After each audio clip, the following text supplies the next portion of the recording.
रहमानिर्रहीम।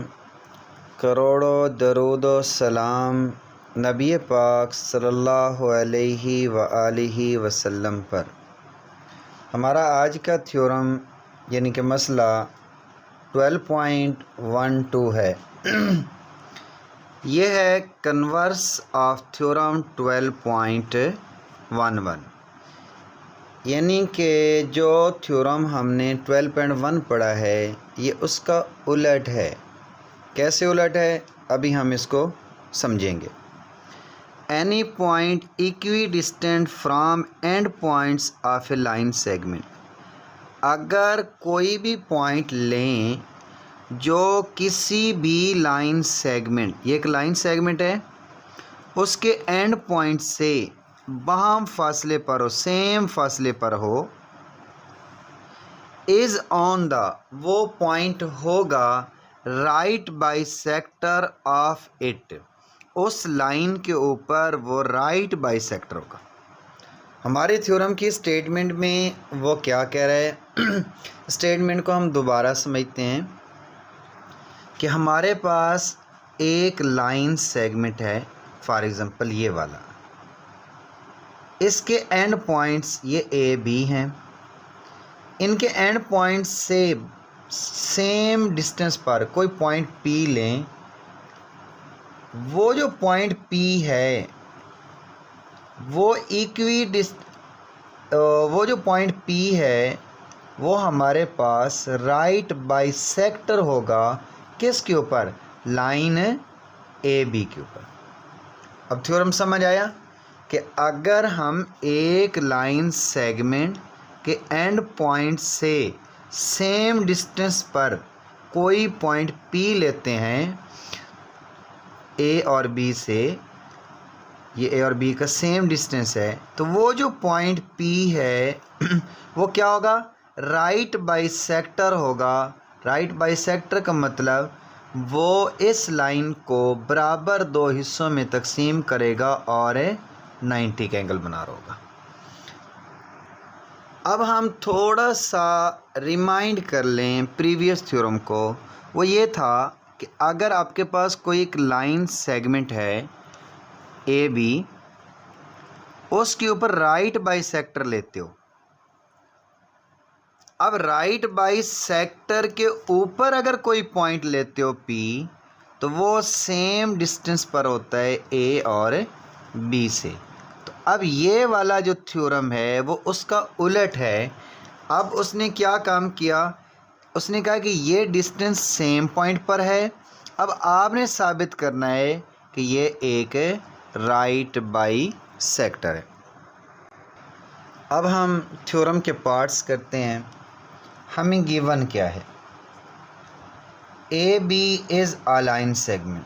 उन्होंने हमें एक A B line segment given है, दिया हुआ है। P is a point, P एक पॉइंट हमने लिया यहाँ पे। वो सच डैट क्या है, ए से पी तक का डिस्टेंस और पी का बी तक का डिस्टेंस सेम है। पी ए कॉन्करेंट है पी बी के, यानी कि पी ए का फासला और पी बी का फासला आपस में क्या है, इक्वल है। अब हमने साबित क्या करना है, टू प्रूव हमारे पास क्या है, the point P is on, ये जो पॉइंट पी है इज़ ऑन राइट बाइसेक्टर, ये राइट बाइसेक्टर के ऊपर है किसके, ए बी के। अब हम लास्ट थ्योरम के अंदर बता चुके हैं कि राइट बाइसेक्टर क्या होता है। ये एक अगर हमारे पास लाइन है ए बी, उसके ऊपर एक ऐसी लाइन ड्रा करें जो इसको बराबर दो हिस्सों में डिवाइड कर दे 90 का एंगल बनाते हुए, तो हम उस लाइन को कहते हैं कि ये इस लाइन के ऊपर राइट बाइसेक्टर है। अब कंस्ट्रक्शन हमारे पास क्या है, हमने ज्वाइन कर दिया पी को सी के साथ, ए बी का जो मिड पॉइंट है उसके साथ हमने मिला दिया डाटे डाटे लाइन से। The mid point of A B, हमने पॉइंट पी को सी के साथ मिला दिया। अब सी क्या है, ए बी का मिड पॉइंट से। अब हम थर्ड पोर्शन की तरफ जाते हैं, प्रूफ की तरफ। प्रूफ में हमारे पास कुछ स्टेटमेंट्स होती हैं और कुछ रीजंस होती हैं। स्टेटमेंट क्या है, वो कह रहा है कि इन ट्राइंगल ACP कॉन्करेंट है, यानी कि सेम है ट्राइंगल BCP के। ट्राइंगल ACP और ट्राइंगल BCP कॉरस्पॉन्ड्स करती हैं, यानी कि मुताबिकत रखती हैं, यानी कि ACP और ट्राइंगल BCP में सिमिलरिटी है, वो एक जैसी हैं। सिमिलर ट्राइंगल्स का जो कंसेप्ट है वो लास्ट थ्योरम में मैंने बड़ी डिटेल के साथ दिया था।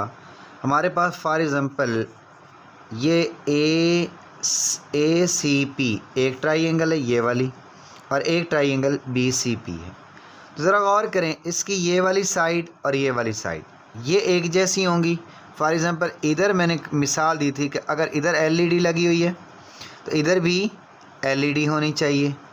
अगर इधर मेन एंट्री होनी चाहिए तो इधर इस बेस के ऊपर भी क्या होनी चाहिए, मेन एंट्री होनी चाहिए। और ये क्योंकि कॉमन लाइन है तो ये दोनों के लिए सेम है। तो ये अगर इसकी ज़्यादा डिटेल आप चाहते हैं तो लास्ट थ्योरम को देख लेना। अगर ये ट्राइंगल सेम हैं तो इसका मतलब ये हो गया हमारे पास P से A तक जो लाइन है और P से B तक की जो लाइन है वो आपस में सेम है, गिवन है। PC और PC सेम है, क्यों है कि ये सांझी दीवार है, यानी कि कॉमन है। कॉमन जो होती है वो दोनों के अंदर सेम है। अब AC, क्योंकि ये C मिड पॉइंट है तो इसका मतलब A से C तक का फासला और B से C तक का फासला वो भी सेम है। क्यों है, क्योंकि हमने उसे बनाया है, कंस्ट्रक्ट किया है।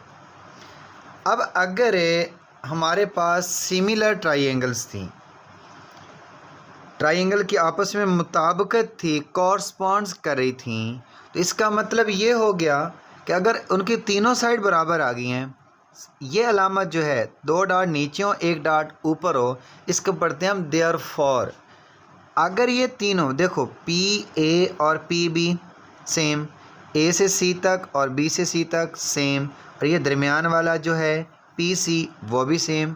अगर तीनों साइड्स बराबर आ गई हैं एक ट्राइंगल की, तो इसका मतलब ट्राइंगल ACP कॉन्ग्रुएंट है, यानी कि एक जैसी है ट्राइंगल BCP के। क्यों एक जैसी है, SSS ट्रिपल S का मतलब उर्दू की ज़बान में ज़्वाद ज़्वाद ज़्वाद, मौज़ूआ ज़्वाद ज़्वाद और ज़्वाद, यानी कि तीनों साइड्स, ये वाली साइड ये वाली साइड ये वाली साइड इस ट्राइंगल की भी, और ये वाली और ये वाली दोनों साइड्स के ट्राइंगल्स की साइड्स सेम है। अब अगर हमारे पास ट्राइंगल सेम हैं, एक जैसी हैं, तो इसका मतलब जो यहाँ एंगल बन रहा है इसके अंदर ये वाला सांझा एंगल, ये वाला ये सांझी दीवार है ना, कॉमन है ना, तो अगर ये कॉमन साइड है तो इनका जो एंगल है ACP का और BCP का वो भी सेम होगा। क्यों सेम होगा, क्योंकि corresponding angles are congruent triangle. जो कॉन्ग्रुएंट ट्राइंगल्स होती हैं, जो एक जैसी ट्राइंगल्स होती हैं, उनके कॉरस्पॉन्डिंग जो एंगल्स होते हैं वो एक जैसे होते हैं। कैसे एक जैसे होते हैं कि जो एंगल यहाँ पर इस कोने में बन रहा है इधर इस कोने में वही होगा, जो इस कोने में बन रहा है इधर भी वही होगा। अगर उन कोनों में सही हैं तो ये और ये कोने भी तो एक जैसे हैं, तो यहाँ भी एंगल्स क्या होंगे, सेम होंगे। बट हमें पता है क्या है कि ACP, ये ट्राइंगल जो ACP, इसके एंगल को जमा करें, ये वाला एंगल C वाला, और BCP का ये C वाला एंगल, इन दोनों एंगल्स को अगर हम ऐड करें तो वो किसके बराबर होंगे, 180 के। क्यों 180 के, क्योंकि सप्लीमेंट्री एंगल्स हैं। सप्लीमेंट्री एंगल्स का मतलब अगर उन दो ज़ावियों को हम जमा करें तो उनका आंसर किसके बराबर हो, 180 के बराबर हो। 180 हो गया, क्योंकि इस साइड पर 90 बन रहा है और इधर भी 90 बन रहा है। वैसे भी हम जानते हैं कि अगर ये एक लाइन हमारे पास हो, उसके ऊपर ये है कोई भी लाइन, तो एक पूरा हाफ जो एंगल की रोटेशन होती है वो हमारे पास से 180 बनाता है। अगर ये बात ऐसे ही है तो फिर हमारे लिए आसानी होगी। देयरफॉर, क्योंकि हमें पता है अगर ये बात सेम है तो हमें पता है कि एंगल जो ACP का इक्वल होगा एंगल BCP का। क्यों? क्योंकि हमारे पास PC इक्वल है PC के, क्योंकि यहाँ से A से C तक का डिस्टेंस, B से C तक का डिस्टेंस सेम है, इसलिए एंगल जो है दोनों के दरमियान 90 डिग्री है। ACP का भी 90 है और BCP का भी 90 है। इन दोनों को हमने मिलाया तो क्या बना? 180 बाई 1 and 2। 1 से हमें उसने कहा है एंगल इनका सेम है, दोनों का एंगल अगर जमा किया तो वो क्या बना? 180। अगर एंगल सेम है तो दो जावियों को जमा किया 180 हुआ, दोनों सेम है तो दोनों 90-90 हो गए, तो बाई 1 and 2। अब अगर PC का एंगल 90 है, इसका मतलब PC जो है, ये वाली लाइन जो है हमारे पास, ये वाली लाइन जो आई है ये परपेंडिकुलर है किसके ऊपर? AB के ऊपर। अगर परपेंडिकुलर है तो इसका मतलब क्या है? ये हमारे पास 90 का एंगल बना रही है। यही वो कह रहा है कि PC परपेंडिकुलर है AB के।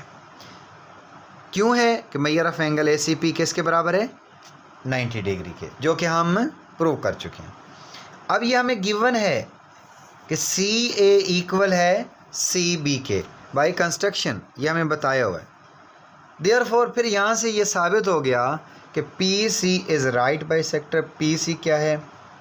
राइट बाइसेक्टर है कि वो इस एंगल को, इस लाइन को, ये ज़रा गौर करें, बराबर दो हिस्सों में डिवाइड कर रहा है 90 का एंगल बनाते हुए। यही वो कह रहे हैं। तो फ्रॉम 3 and 4 से यही हमें साबित हो गया कि ये परपेंडिकुलर है और ये अगर इनका डिस्टेंस सेम है, इसका मतलब ये C जो है बराबर दो हिस्सों में डिवाइड कर रहा है, तो हमारे पास राइट साइड बाइसेक्टर बन गया। तो दस देयरफॉर ये साबित हो गया the point P is on the right bisector of AB।